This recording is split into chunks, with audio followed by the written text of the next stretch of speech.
Nataka niambie Gaucho, kama siasa imekushinda, kula pesa pole pole. Lakini hiyo enemy unajaribu kucreate, atunatishia watu wengine ndio wasiongee. Mimi nilikuambia na bado narudia kusema, Gaucho, it is the must. Uheshimu viongozi wa kabila zingine. Heshimu viongozi wa Western, heshimu viongozi wa Kisii, heshimu viongozi wa Ukambani, heshimu viongozi wa Mount Kenya.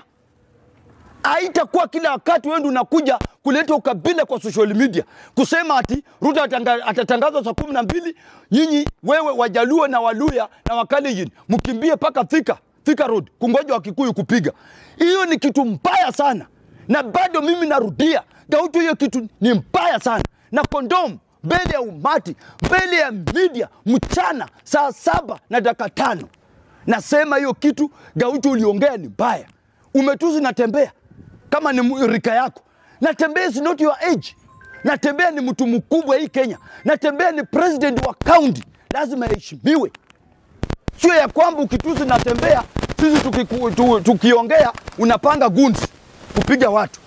My friend, nataka niambie wa Kenya, leo hii mkisikia Okanga ameenda, Okanga amepigwa, Songa amepigwa, huyu amepigwa, ni kwa sababu ya Gaucho.